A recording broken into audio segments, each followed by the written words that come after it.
Raising the Bets is brought to you by the Star Quest Production Network and is made possible by our many generous patrons. If you'd like to support the podcast, please visit sqpn.com/give.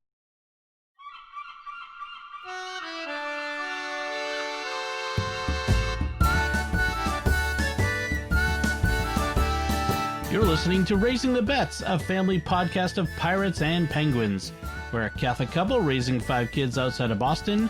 Join us as we share the joys and challenges of marriage, homeschool, and our adventures near and far as we make sense of the world and experience the best parts of our culture. I'm Don Bettinelli. And I'm Melanie Bettinelli. First off, a program note. We're recording this time. For some reason, the button to start recording didn't go the first time we did this, but we're recording this time. But the program note is that there will not be an episode next week, an episode of Raising the Bets. Why is that, Melanie?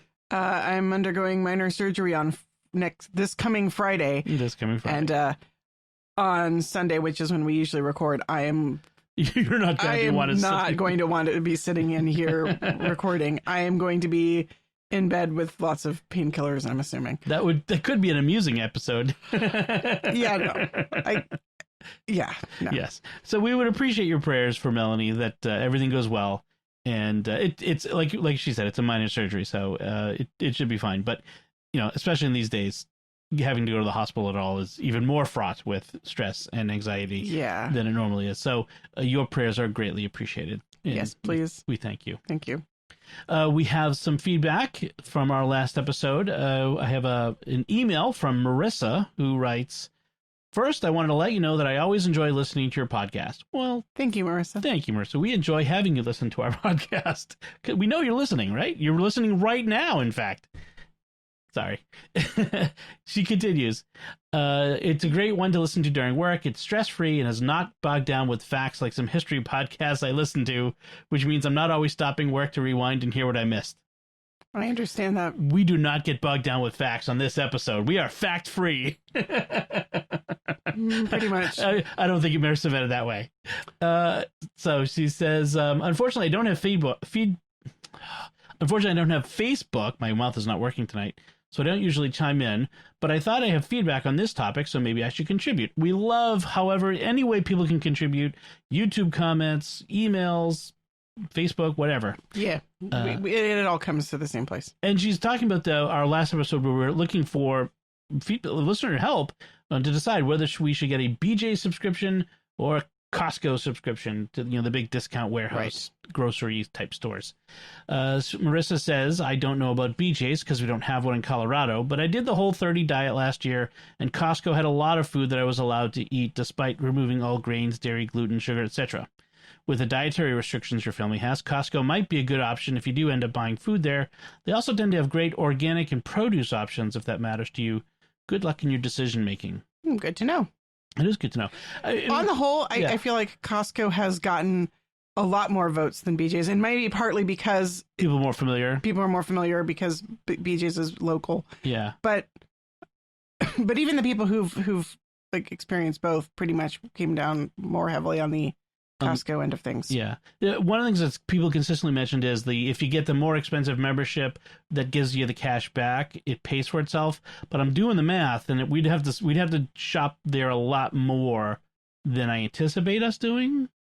Maybe we should get the regular. Yeah, start with the regular one and then see if it makes sense. Yeah, I think but Costco will probably end up being the one we go to. And one of the things that really I liked was that people said that Costco, and I'd heard this before, Costco treats its employees really well. Right. And that's a real big one for me. I like the idea, having heard that they are a really employee-focused company where... That does make a huge difference. They're closed on holidays, which means they're not making their employees work on holidays, which is... I like that. So thank you, Marissa, for your feedback. We really do appreciate that. All right, so let's talk about our week. And so, as you might remember from last time, I talked about how we were preparing for a big scouting camping trip where both Ben's troop and Bella and Sophie's troop separately would be going together on a camping trip, and Anthony would be coming along with me, and there'd be 4 of us there. And it would have been a perfect weekend for it. Oh my gosh, the weather was so beautiful. Oh, so beautiful. 75, sunny. Well, and it didn't happen. Yes, it didn't happen. It was canceled because, well, it's 2020, so it's COVID. The numbers are going up, as you're all well aware, and so the governor of Massachusetts has instituted some new restrictions, which have forced the local scout councils to shut their camps. They'd had restricted camping where you had to, every family group, so sisters could stay in a tent together, but otherwise all of the scouts had to be in separate tents, and they could have no more than 10 in a site, and they had to stay separate, and it was all these restrictions, which we were going to do, but then they just made it even more restricted, and so they just had to cancel it, which was a big disappointment. Yeah, the kids were really sad. They were really bummed out, and Lucy was bummed out, and she wasn't going. Yeah, because I had promised her like a weekend of her and me time and movies and other things, and she was kind of bummed not to get that. I'm kind of bummed too. Like, I was looking forward to some, one-on-one with her. I know, and I missed the chance to get out in the woods and hang out with the kids and sit around a campfire and. I mean, I enjoy it as much as they do. I mean, there are parts of it I don't especially enjoy sleeping on the ground, which is why I was going to bring my cot. But I would miss my bed a little bit. But given the weather this weekend, would have been so awesome. So we had to cancel, which is a disappointment. So as an alternative, the scout leaders decided to have a cookery or cooking competition, sort of friendly competition. On Saturday at one of the scout leaders' homes. He's got this big yard, and we could all be effectively spaced out. And so it was the girls' troop, and which is 5 girls, and the BSA troop, the boys' troop, the Ben's troop, which was a handful of boys, and then some of the.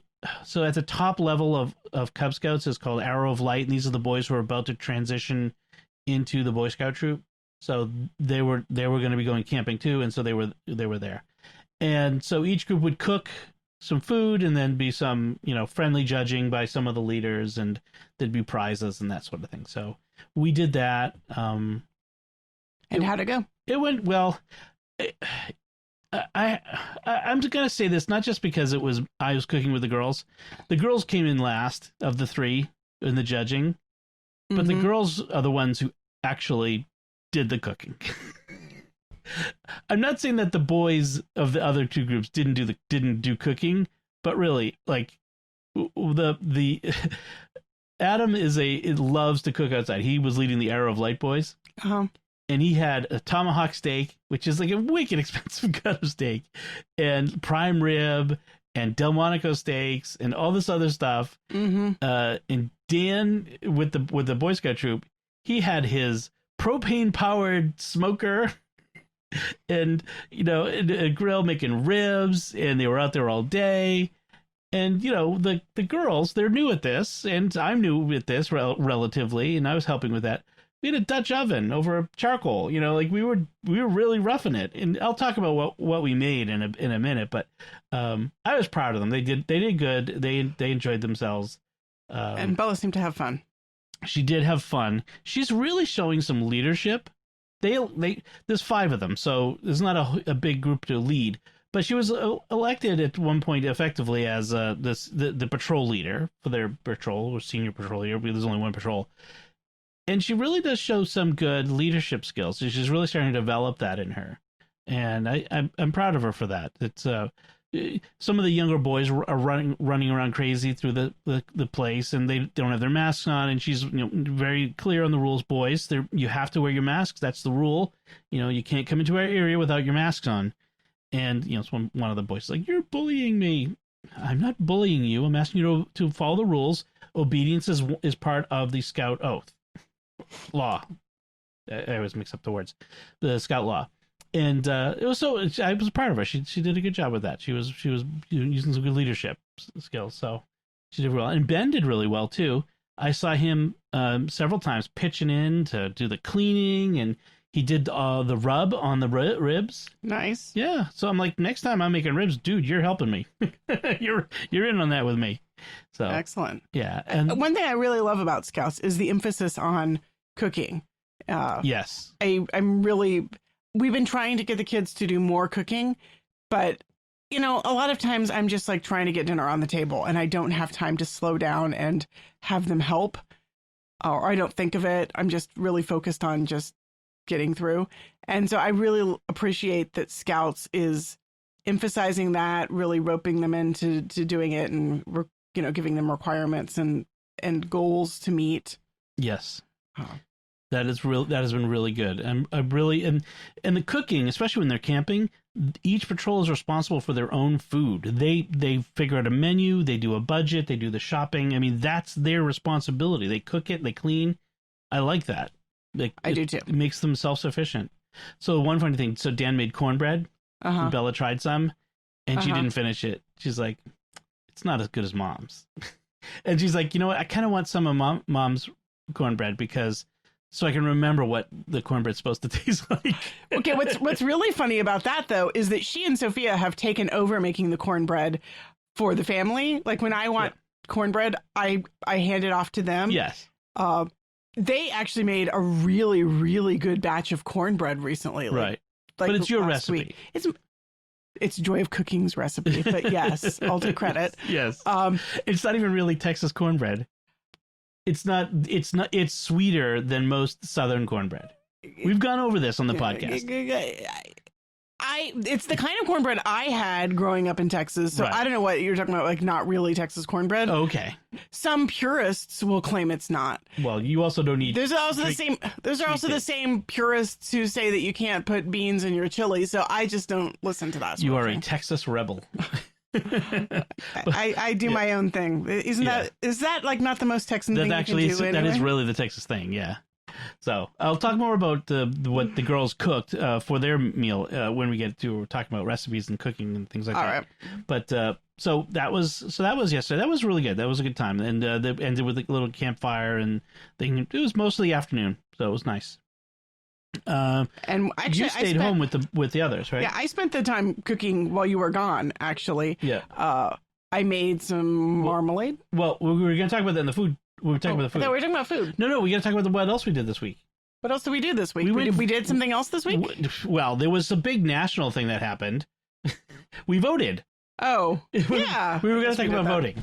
Oh. So that's why I was going to let you come back to what you did on Saturday. Oh, but you started talking about it. I know. Well, I was going to say, what did you do with Anthony and Sophie for Saturday? But... They pretty much hung out while I cooked.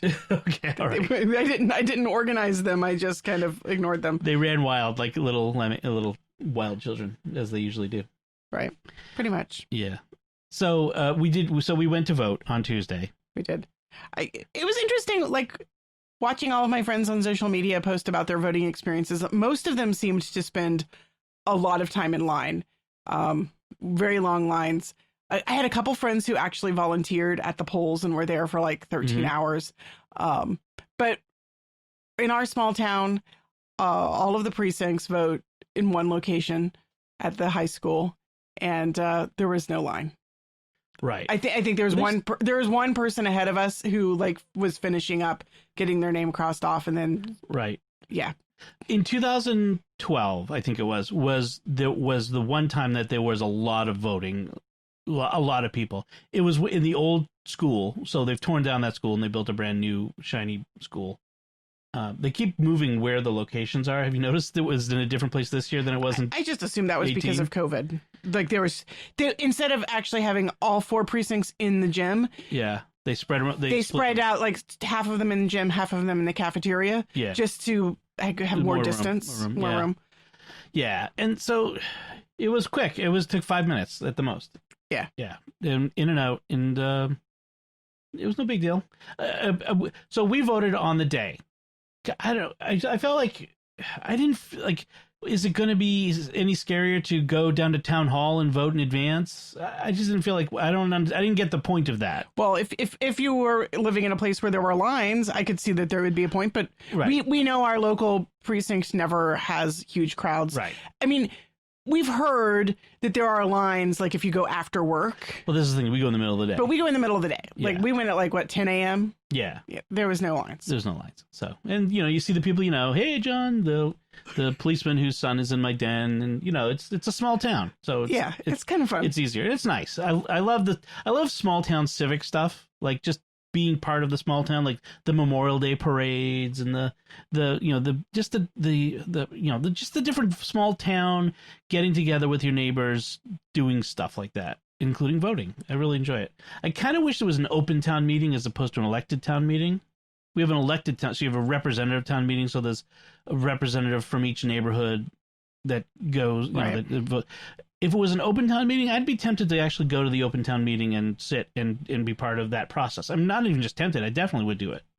But I haven't lived in a town that does an open town meeting in decades. When I lived in Canton, I went a couple times when I was finally able to vote. The couple of years I lived there when I was voting age. Yeah, I guess that's a sort of a very New England-y thing. Yes. And that's the thing I love about town meeting. Yeah, the New England town meeting democracy. I like it. I like it.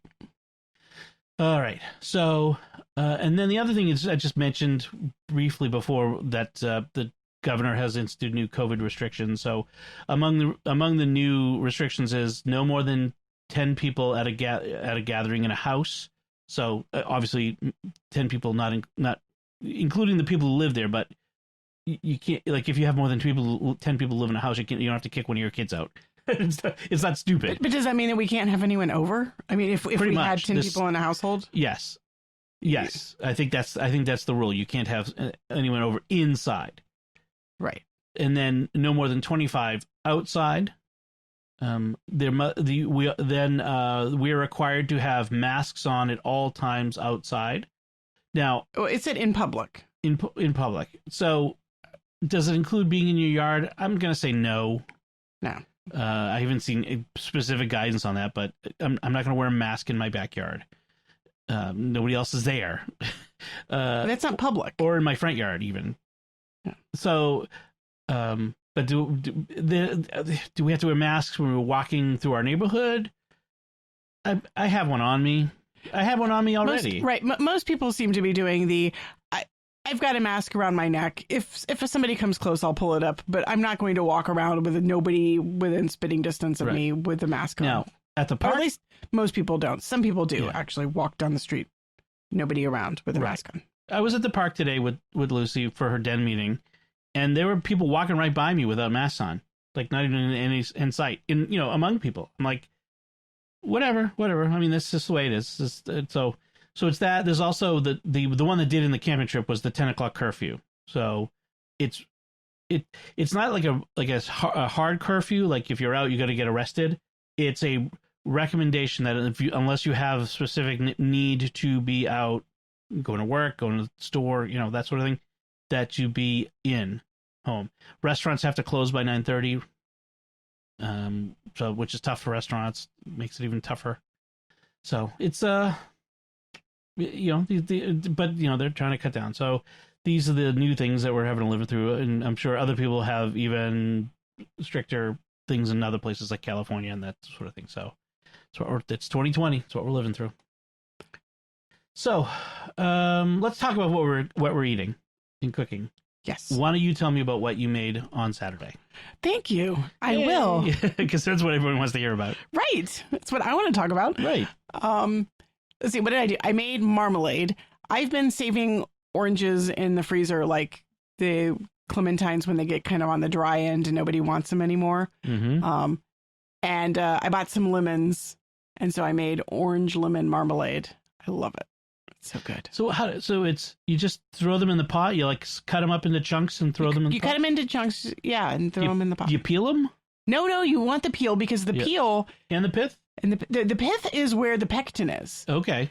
The pectin is in the pith and the seeds. Sounds like a Gilbert and Sullivan rhyme. The pith and the pectin go with the peel in the marmalade. But also, so if you leave the pith in, yes, it becomes more bitter. But I actually kind of like that, like bitter, sour taste. Yes, I've noticed. Yeah, it's good. I love homemade marmalade, and it's always fun to make. In past years, I've had blood oranges, which I think give it a beautiful color.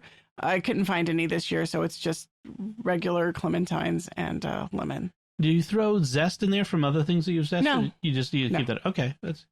So you made orange marmalade. I had made orange marmalade. Look at the orange marmalade. Get it? Also, you were cleaning out the refrigerator, the freezer, the deep freeze. I was digging into the chest freezer. And that inspired me because I found some smoked fish that we had thrown into the freezer because we didn't know what to do with it. So apparently, I had smoked some fish a while ago. I have no memory of this, but that's not a surprise. I have memory problems. It was sometime this summer, and it came out really smoky. Really smoky. In fact, everyone kind of picked at it. Everyone said it was a little bit too strong on the smoky flavor, and so I didn't really want to throw it away. It was a lot of salmon plus some haddock. So I just sort of said, well, throw it in the freezer, and then we'll come up with something to do with it. And then I promptly forgot about it. Right. And you forgot about it, but we discovered it and we're like, what's in this container? This is fish. And I was making fish chowder. That's what it was. And so we were going on Friday and we were going to just throw it into the chowder. And once it got slightly defrosted, I smelled it and I'm like, oh, that's why that was in the freezer. I remember this. It's smoky. I don't think I want my chowder to be that smoky. So then we went to Google and, said, okay, what can we make with really smoky fish?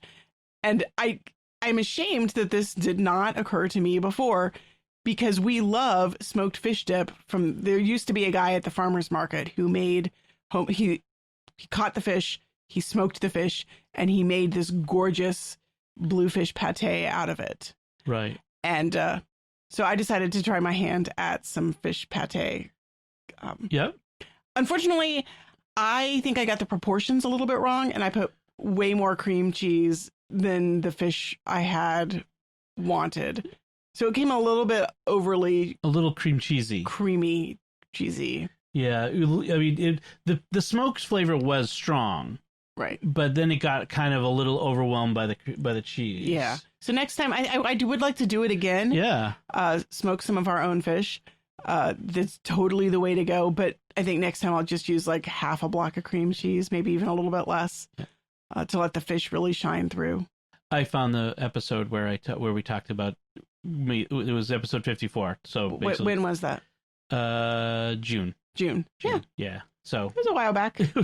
All right. I'm sure I've got a recipe somewhere where I live. I mean, that's only 5 months ago. Yes. Well, it's 5 months in 2020 is like 15 years. And then for dinner, you use some more leftovers.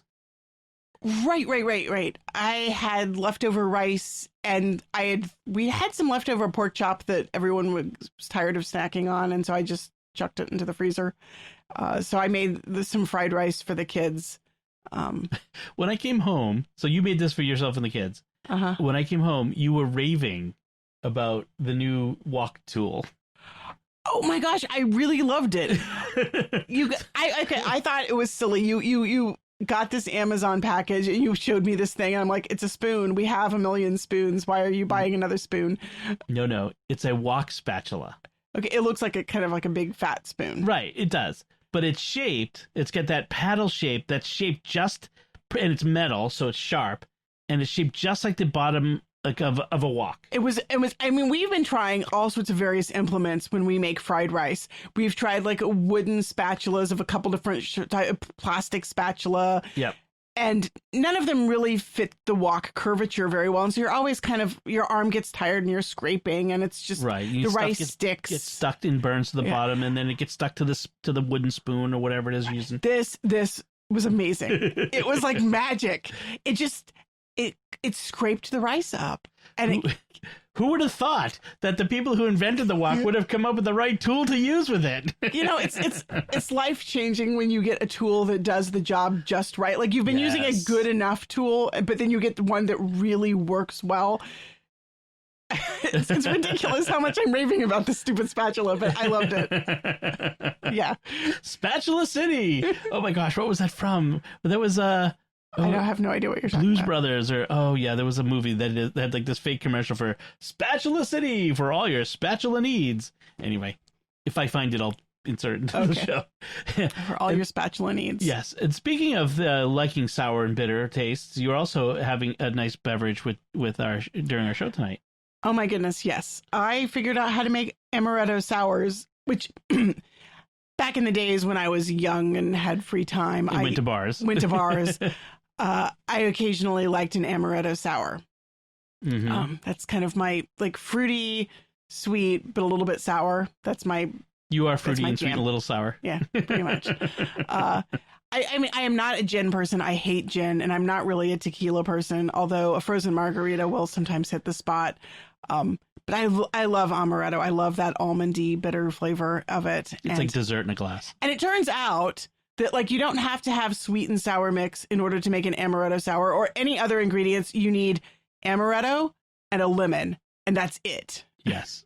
Now, I did up the ante a little bit, and I added some orange. Like I squeezed one of those clementines, and I had a little bit of simple syrup on hand that's like infused mint.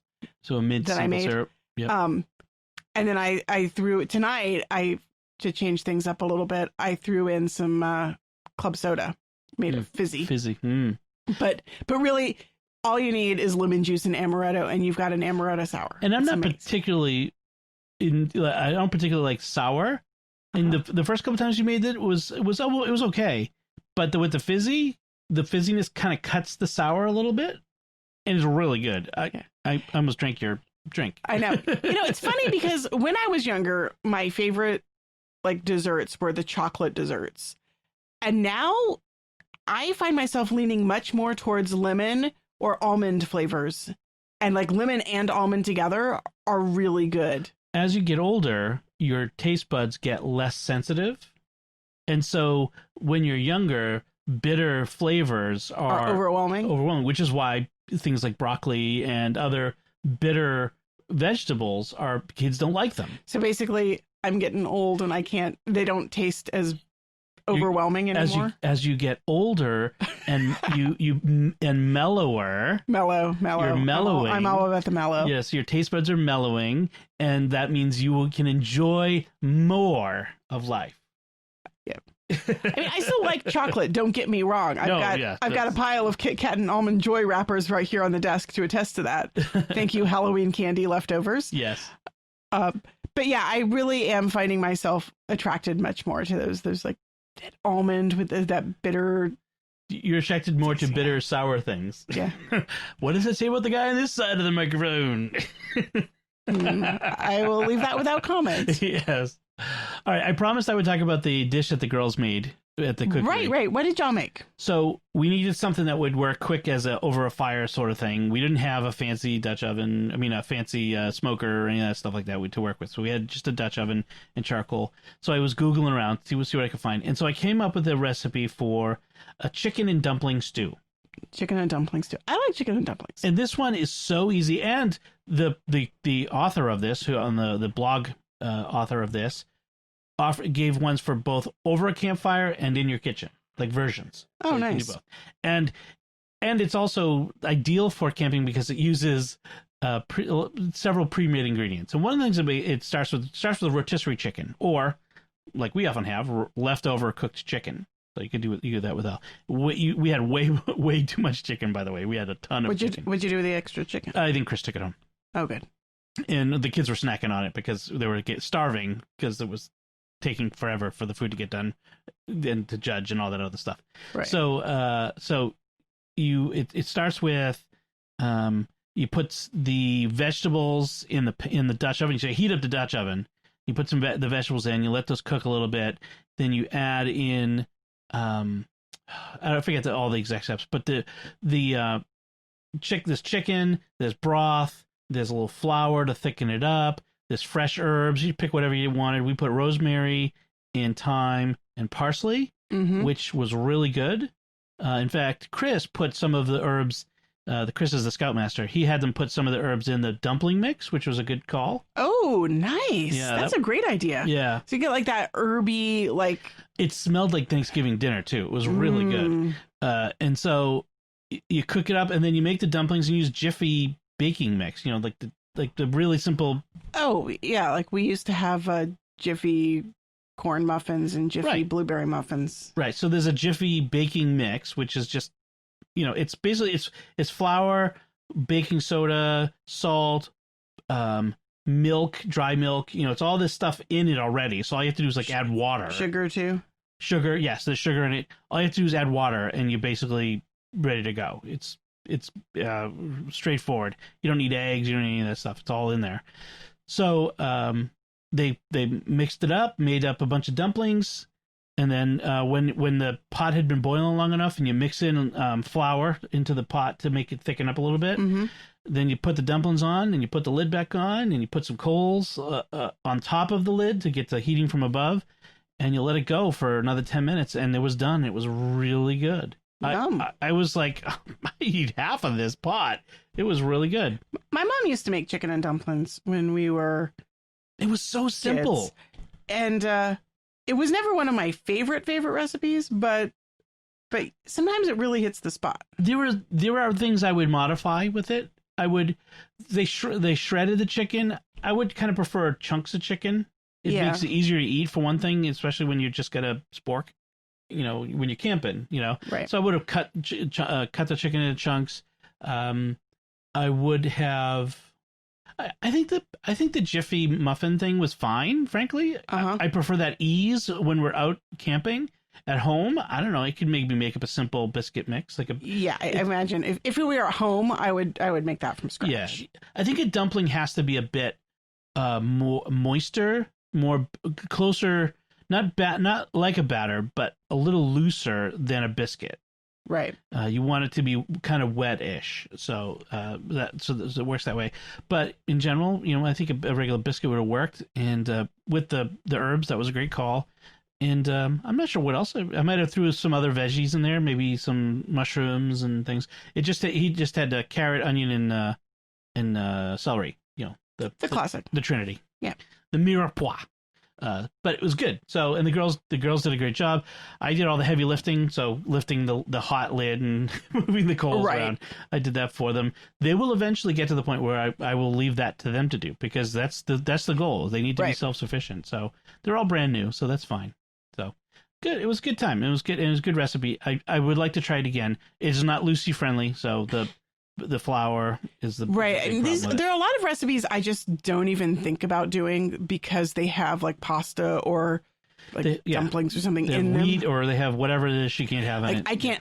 I can't even imagine trying to do we'd have to give her something gluten-free dumplings. Yeah, we would just have to make her something else. You could perhaps make the stew prior to the dumplings and then pull some out before you throw the dumplings in. The dumplings in the flour, because the stew gets thick from flour. Well, you could use rice flour. You could use rice. That's true. what we do for stew. That's right. Beef stew. You could use rice flour. That's true. Yeah, and then pull some out. Yeah, I think we could do that. So, I want to do a lot more outdoor cooking. Not now, since we're on the verge of winter. Now that it's November, no. But I want to start adapting more of the things we cook to camp cooking. I want to figure out ways to adapt it to that method of camping over fire. I'm a fan. Yeah, so it'll be fun. All right, so let's talk about what we've been reading and watching. And honestly, I've been doing mostly watching. I'm still reading. I'm reading Dresden Files, so I'm not going to keep talking about that. Like I said, I'm not going to keep talking about it. I'll get to the end of those soon, but it goes quick. But let me just quickly talk about 3 things that I watched. So there's a new series on Amazon Prime called Truth Seekers, starring Nick Frost, British actor, and Simon Pegg, who's got a small role in it so far, at least as far as I've watched. But it's created by both of them. They're like a team that they do a lot of projects together. And let me tell you, if you've listened to Jimmy Akin's Mysterious World, Nick Frost's character is basically like if Jimmy Akin were a cable installer. Cable installer? Yeah, because he's a cable installer. He works for a cable company in Britain. Okay. And investigates the supernatural on the side. So this is fiction. Oh yeah. So it's fiction. It's dark comedy. It's a very dark comedy and dry because it's British. So it's a bit there's a bit of farce in it, a little bit, but it's a little bit of X-Files, a little bit of fun. It's hard to describe it exactly, but so it's Nick Frost is the cable installer guy. I forget what the character's name is, but His partner is this young black man named Elton John. Elton John. Yes. Like they just kind of glide past it. They kind of name it. They everyone sort of recognizes that it's strange for this young black man to be named Elton John, but no one really sort of remarks on it because that would be rude. So they're just all going with it. Yes, they're all just going with it. He's reluctant. He's the new guy, and he's really reluctant with this supernatural stuff. He doesn't know what to make of it. So wait, no, they're not just like stumbling into supernatural. They're stumbling into supernatural stuff. Are they seeking it out? Not when they stumble into it. This one guy really goes into it. I've only watched 2 or 3 episodes so far, and there's this other thing. There's this young woman who's apparently being chased by ghosts, which I don't know what that's about yet. That's like they haven't really told us anything. And she's just encountered them. And Roddy McDowall is in it, who plays Nick Frost's dad, who's like this crotchety old man who's just hysterical. He's, yeah, he walks around the house without his pants on, and as crotchety old guys. I can't wait till I'm a crotchety old guy.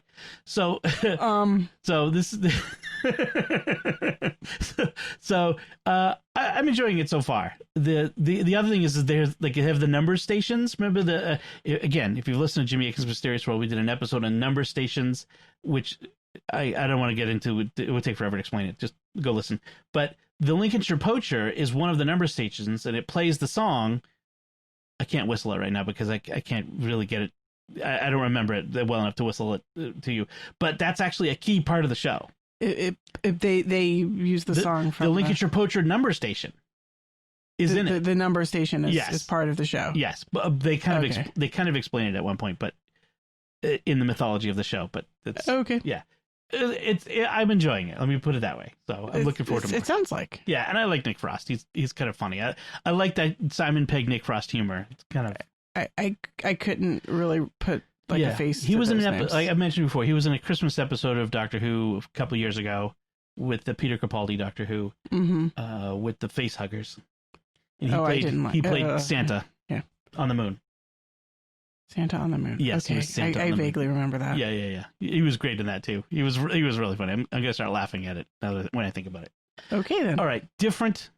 So that was on Amazon Prime. Different thing I watched on Netflix called Prospect, a movie. Okay. Starring Pedro Pascal. The Mandalorian. That's right.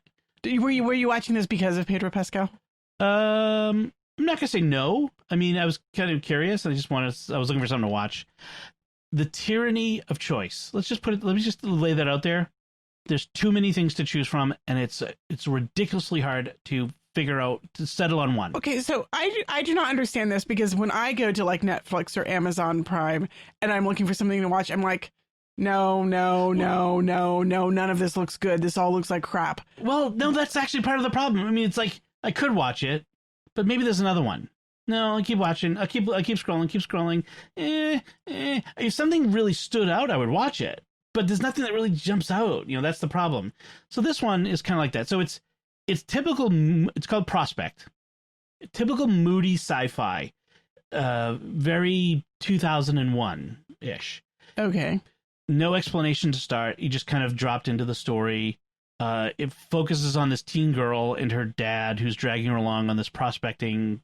He's a prospector in the future on planets, dragging along. There's lots of mumbling. There's lots of long stretches of silence as they walk around an alien planet. Things really pick up when the Pedro Pascal character comes in. I don't want to say too much because of spoilers, but it's a very interesting. His character has an interesting arc, just to put it that way, and what happens with the girl.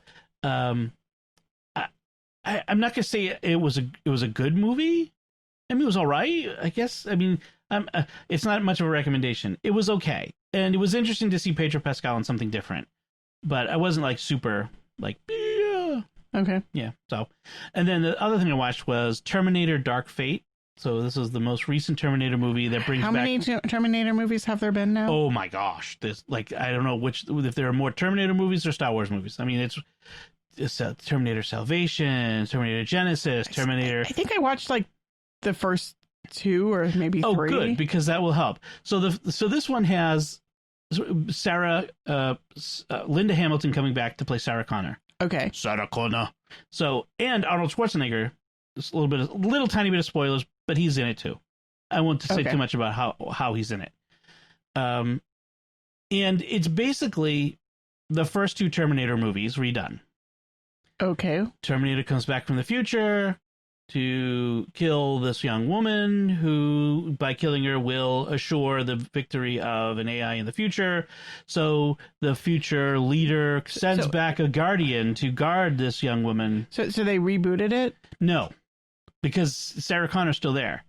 There's a twist. Okay. It's I'm going to try to do this without spoiling it, but it's a wicked feminist twist.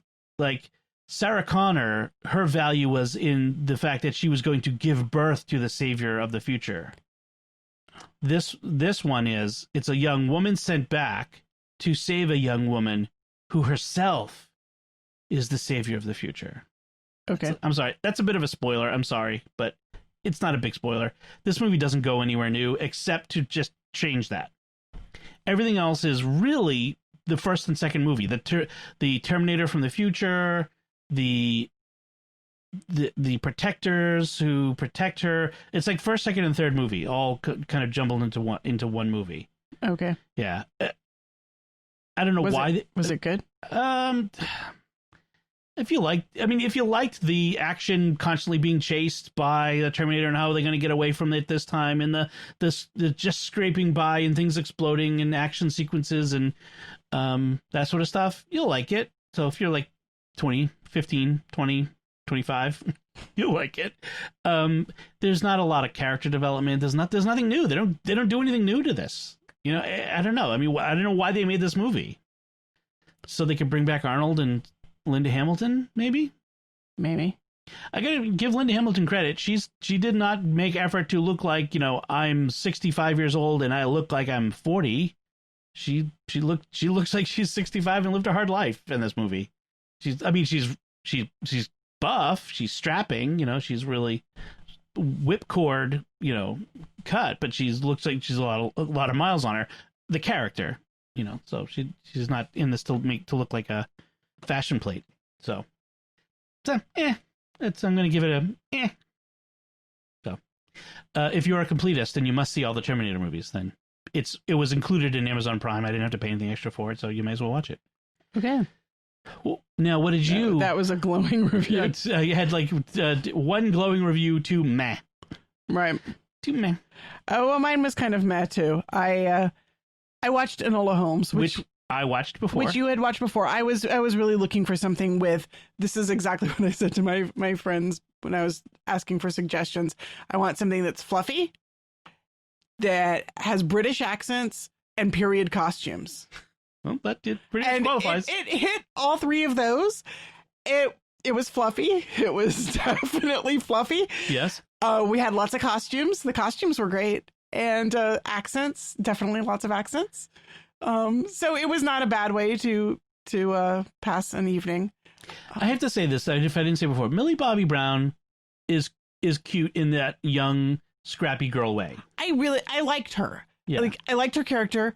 I liked her persona. I loved Helena Bonham Carter. I mean, you can't get wrong with Helena Bonham Carter. If someone in central casting over in England goes, we need an English lady to be a like crazy mother, like Helena Bonham Carter, like boom, ka-ching, right at the top of the list. It's kind of fun because I like Helena Bonham Carter was she was my Ophelia, my first Ophelia, and I mean. So she's gone like through my lifetime, like kind of tracked along with me. Like she's been the young crazy person and now she's the crazy mom. And I like that. I mean, she's great. She's awesome. I mean, I thought what drove me crazy was not that it was ahistorical or anachronistic, because I can get all around that. I think what bothered me was that it kept setting up these caricature strawmen to knock down. Yeah. Like suffrages, you know, the suffragette movement was really big in Victorian England, and there were a lot of them. I kind of felt like it kind of glided over them, like as if they didn't exist. Right. It kind of made a nod at them, but then kind of didn't. and the same thing about like there's the whole, she runs into Lord Tewksbury, and there's this the Vote Reform Act, and he's got to get to Parliament so he can take his seat and make sure that the act passes, but they never explain what it is, why it's important, what it does. Right. It's the conservative past versus the progressive future. But I just kind of felt like the whole movie was kind of like, and then of course the whole gratuitous, like, let's poke fun at corsets, ahistorical nonsense. I mean, yes, there was the sensible dress movement, which was kind of moving away from corsets. I thought it was weird that at one point Enola Holmes is putting on the corset with whalebone, and she's like, oh, it's a, symbol of oppression. And then she goes, because it's going to restrict movement. And then she goes and, like, that's her fight scene. The big fight scene is while she's wearing that corset. Yeah, and she kicks butt. Right. She kicks butt in it. So how oppressive is it exactly? Because like, it's not restricting her movement in the slightest. And in fact, well, it oversimplifies the narrative. You linked to an article on Facebook about this, but where the woman was saying it oversimplifies the debate over it, because many women welcome the corset as something that freed them and protected them and, helped them. And it oversimplifies so many things. Well, corsets had been part of feminine dress for hundreds of years. Right. In one form or another. I mean, we talked about it before. Yeah. Anyway, it was a fun, frothy movie. I think it kind of makes me despair a little bit in terms of a lot of people get their ideas about the past from movies. There were some things I really liked about it. It was very multicultural, very like urban London. And I liked. It showed Victorian London the way it actually was, which was, it was very multi-ethnic and multicultural. And right. And that was great. It felt like it totally. Why was Sherlock Holmes even in this movie? Because he was not at all Conan Doyle's Holmes. Right. Which, I mean, it's fine. Like Benedict Cumberbatch's Holmes is very different from. Sure. Yes. From the Conan Doyle. What bothered me about this Holmes is that he didn't really seem to exhibit any of the Holmes traits. Like, at least Benedict Cumberbatch is like, he's all about the like noticing a million details and then telling you your life history. This Holmes while Watson is like, that's amazing. This Holmes didn't do a single bit of detecting at all in the whole thing. Almost, yeah. When he tried, he was one step behind his 16-year-old sister. Right. And there was, of course, they completely cut out Watson. Like, Watson didn't exist in this universe. I think because this Holmes is supposed to be the pre-Watson Holmes. Maybe. And I felt like Mycroft in the story, like the one time he actually appears, is Sherlock Holmes's even more brilliant older brother. Like, this Mycroft was just a dope. He was an idiot and completely useless. Like, he was the personification of oppressive maleness who wanted Enola to be like, yes, oppressive in the oppressive school for oppressive girls with the oppressive headmistress. It was just like, hey, let me whap you over the head with oppression. Yeah. The problem with it is it follows the typical Hollywood characterization of historical movies these days, which is everything in the past was dumb except for the secret ways that they were very modern. Except for the secret hero who like breaks all convention, which, I mean, I think that you could have worked within a more historical framework and still had her. I think she could have been even actually more cool. Well, in fact, again, that article you linked to talked about that even from the Victorian era, from the Conan Doyle era, there were lady detective novels about basically action hero women who were, exactly what Enola Holmes is supposed to be in this movie. Like, and they weren't ahistorical. But they knew jujitsu and they knew how to do detecting and face down danger.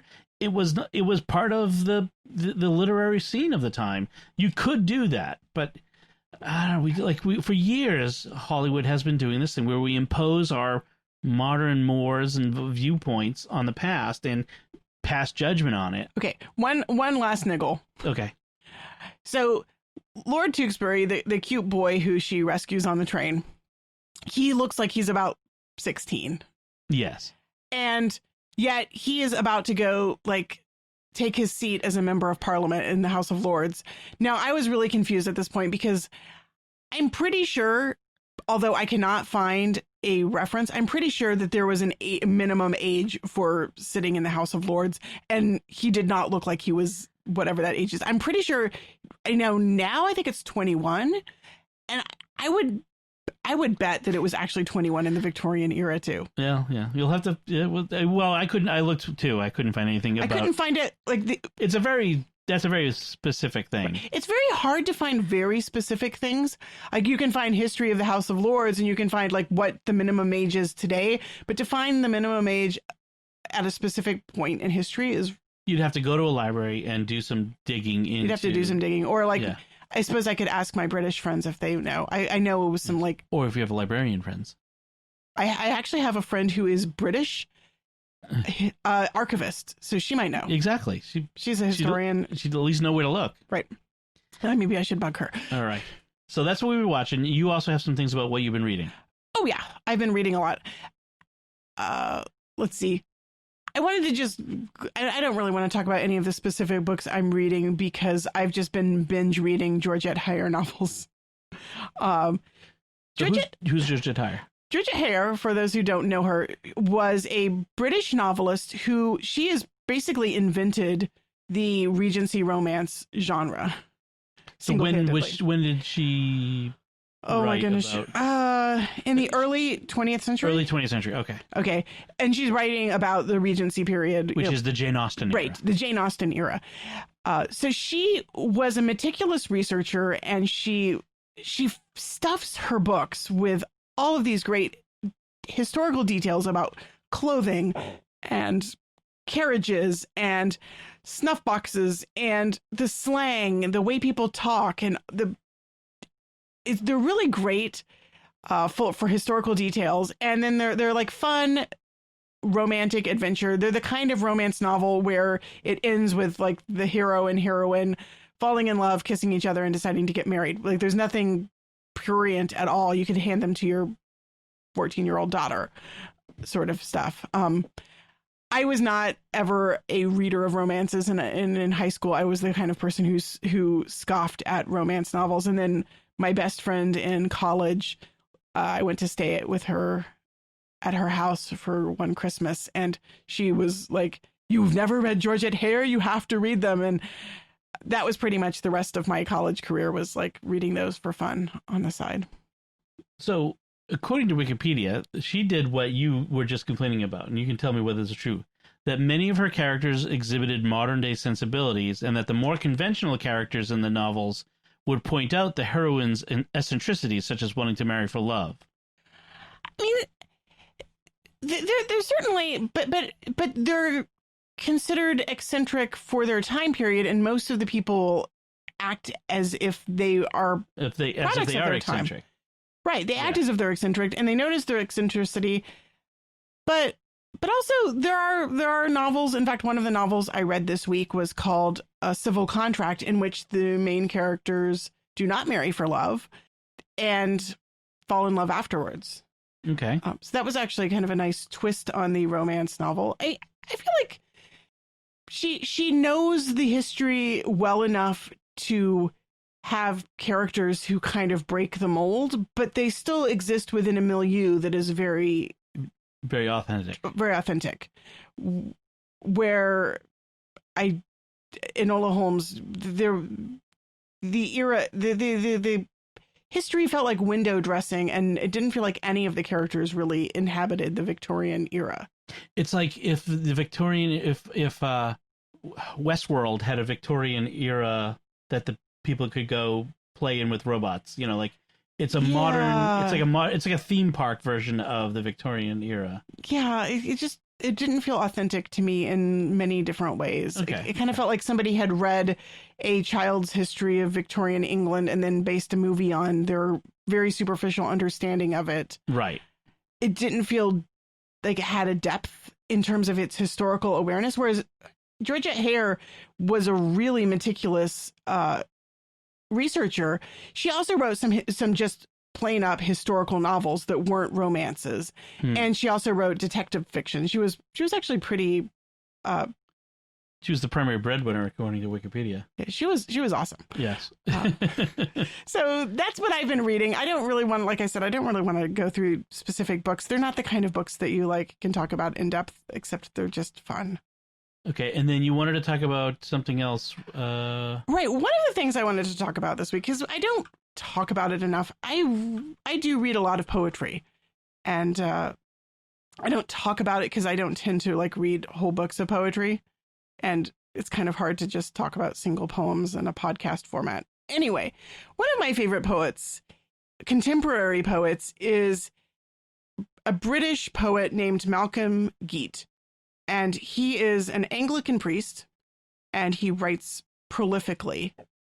Very formalist poetry, so lots of sonnets. We're talking about poems that rhyme and have regular meter, that sort of thing. So Britain had a really tight lockdown. Originally, in the spring, originally they were like, we're not going to lock down, and then they reversed course and did a really tight lockdown. So Malcolm Geat, during their quarantine, wrote a really long poem called Quatrains. So a quatrain is a rhyming group of 4 lines. And he just kind of is, I really liked this exploration of something that has been a fairly universal experience. I mean, we all went through lockdown of one sort or another this spring. And I like to read poets who are addressing the contemporary situation, like life right now. And so he published these on his blog this spring. And they're really nice. You can read them without any knowledge of poetry at all, but there's also this level at which he's kind of in conversation with a bunch of other poets, and so there's that level of playing around with forms, and I'm losing my train of thought. Okay, so one of the ones that he has this conversation with, he says, is the Rubaiyat of Omar Khayyam. Right. Yes. That's kind of his basic for a beginning point. So he, awake to what was once a busy day, when you would rush and hurry on your way, snatch at your breakfast, start the grim commute, but time and tide have turned another way. For now, like you, the day is yawning wide, and all its old events are set aside. It opens gently for you, takes its time, and holds for you whatever you decide. So we get the experience of suddenly having all of this time on your hands. And of course, being a poet, what does he do with all the time on his hands? He writes poetry. There's some great moments where he talks about the experience of Zoom calls with friends. Some days I am diverted by a call, the soft computer chime that summons all to show a face to faces that we meet, mirages, empty mirrors on the wall. Alas, that all the friends we ever knew, whose lives were fragrant and whose touch was true, can only meet us on some little screen, then zoom away with scarcely an adieu. I like the way he uses zoom there as a verb, but we all know, like, it reminds us of the platform Zoom. I like this one. I think of old Khayyam, who stood before the tavern shouting, "Open up the door," and wish I might carouse the night with him. Alas, that such carousals are no more. I'll keep the rules my country has imposed. My life, like my small garden, is enclosed. But still I'll raise a glass and pledge my friends, although for us the tavern door is closed. Right. There's a lot of different aspects of quarantine. He also goes into the... He's very hobbitish, by the way. Oh, he is. He's so cute. He's got like very long, flowing white hair and Santa-ish. beard. Yeah. Yes. And a pipe. He smokes a pipe. There's a great picture of him, and he's got this little hut in his garden where he writes. It's a very cute little wooden... I want a little garden hut. Yeah, it's awesome. There's a section, the fifth section, he talks about all of the silence in the city. I really love this, which he calls to mind Yeats's famous poem, The Lake Isle of Innisfree, where Yeats is standing in the city, yearning for the country, yearning for the solitude and the peace of his island retreat, Innisfree.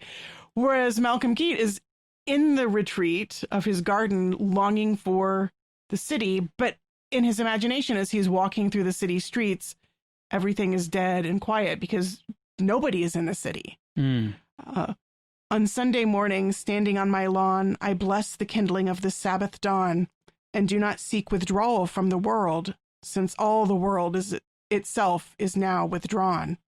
In Piccadilly Circus, still as stone, its central hub becomes a quiet zone. Eros may loose his arrow as he will, the little love god languishes alone. From Marble Arch and all along the mall, only the pigeons still stand sentinel, and all the streets that thronged with rush and fret are soaked in silence, almost magical.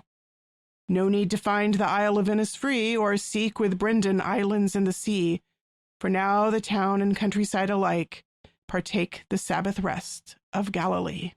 And all the smudge of noise, the muffled roar of distant rush hour traffic is no more. The roadway and the pavement gray both keep a greater silence in the deep heart's core. I like how it ends, too.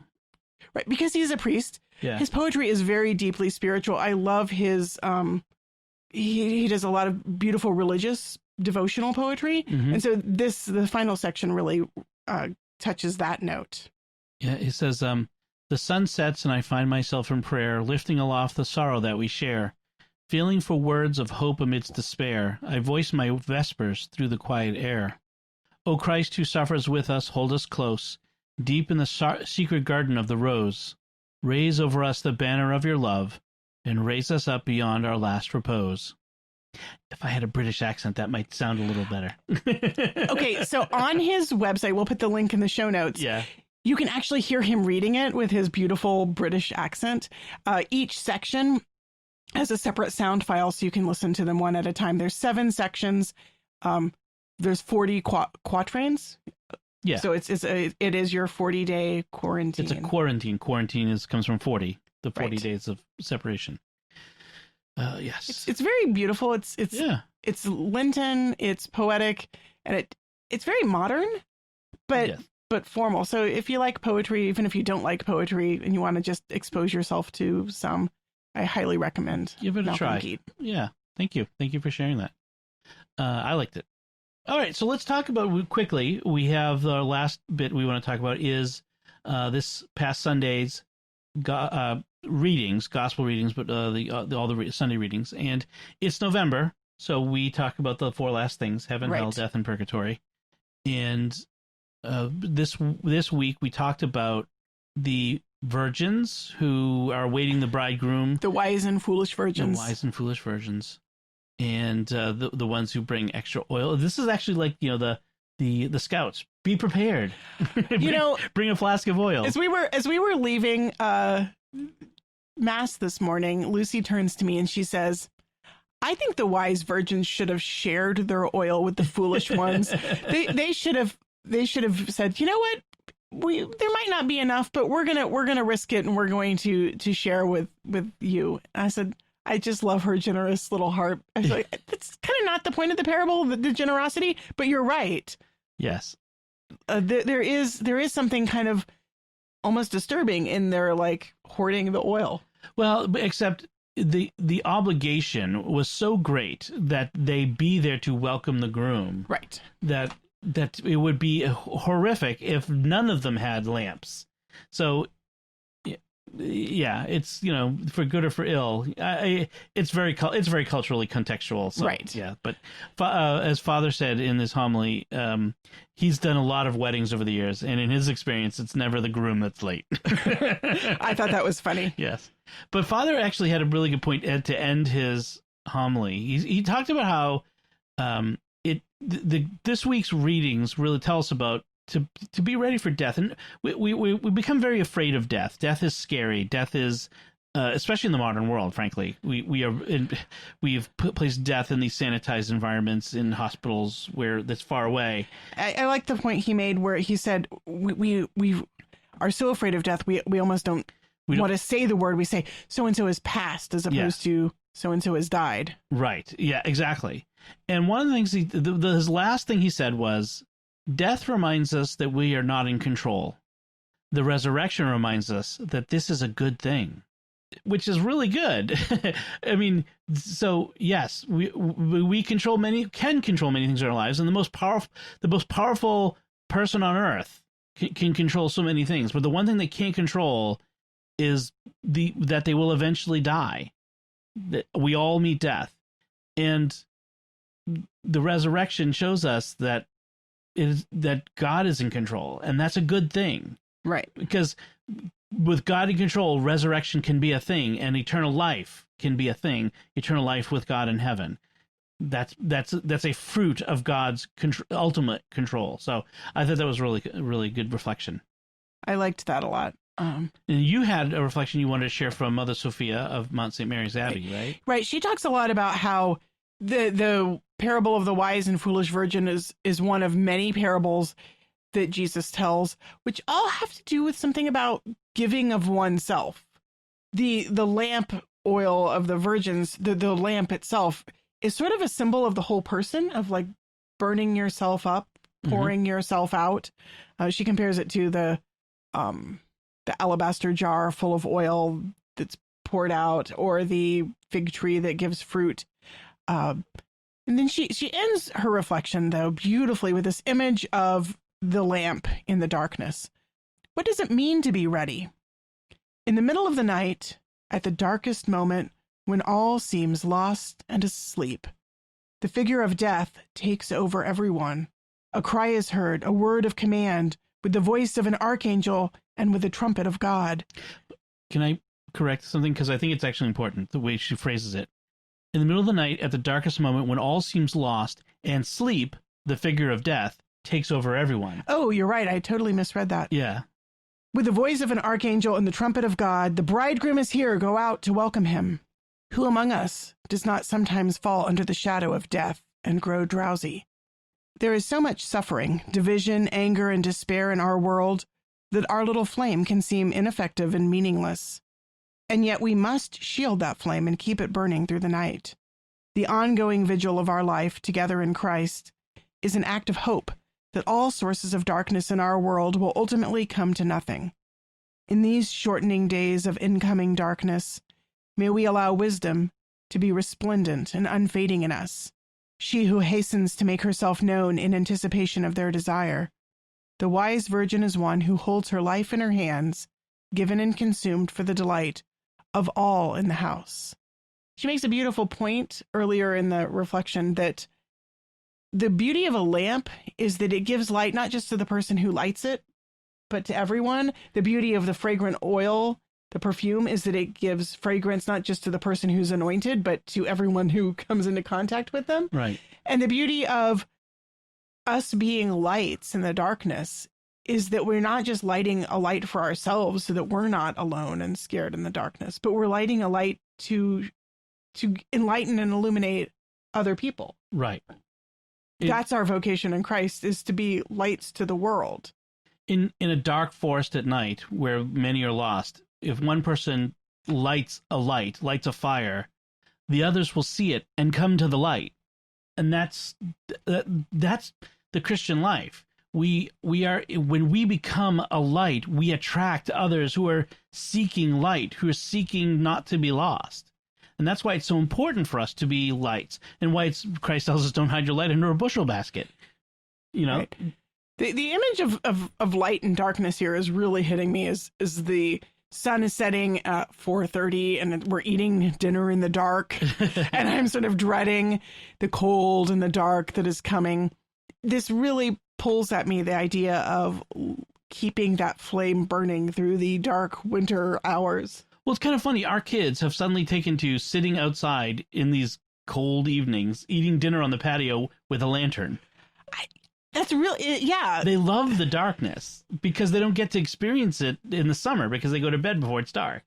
Right. They really love these autumn days when the weather is still warm enough that they can be outside. It's not frigid yet. And playing in the dark, they run around outside with flashlights, chasing each other in the dark, and just really thrilling to be in darkness. Right. So darkness isn't always a negative, isn't always a bad, but that light that they have, that they can keep coming back to, the light is there for them to come into. there's a thrillingness to be out there, but they I don't know if it really connects to this, but I just was thinking of that yes, as the days get shorter and the darkness kind of begins to enfold our day, there's still something to be said for there's still light. There's the light of the moon and the stars and the light of the house, and that becomes something to push the dark edges of the darkness back. Right. So in the literal sense, but also in the spiritual sense. Yeah, there's something kind of wise about the children, like watching the children. They're enjoying the moment, enjoying it for what it is, the gift of the darkness. Whereas I'm like sort of dreading the future. They're living in the present, and there is something really glorious about that. Yes, there's and a lesson to be learned from that. All right, so I hope that was something edifying for you, and we'd love to hear your reflections on these things. If you find them edifying or interesting, or if you get an insight that you'd like to share, we'd love to hear from you. So please do so. As we round things out, we want to take a moment to thank our patrons who make it possible for us to create Raising the Bets, including John S., Maximilian S., Austin K., Tom C., and Michael O. I just want to say the StarQuest is a nonprofit organization. We are a 501c3 nonprofit where your gifts are tax deductible. We are a Catholic apostolate where we explore the intersection of faith and culture, and this is part of that. And your generous donations at sqpn.com/give make it possible for us to continue that mission, to continue raising the bets, and to continue all the shows at StarQuest. You can join those patrons by visiting sqpn.com/give. So that's it from us. If you'd like to share some feedback, you can do so by commenting at sqpn.com/bets. That's BETTS, or the SQPN Facebook page, facebook.com/StarQuestMedia, or send an email to bets@sqpn.com. And I'll put links to all the relevant things in our show notes at sqpn.com. Remember to like Raising the Bets on the StarQuest Facebook page. Retweet us on Twitter, where we're at SQPN. Leave us comments. We'd love to hear from you there. Until next time, I'm Don Bettinelli. And I'm Melanie Bettinelli. Thank you for listening to Raising the Bets on StarQuest.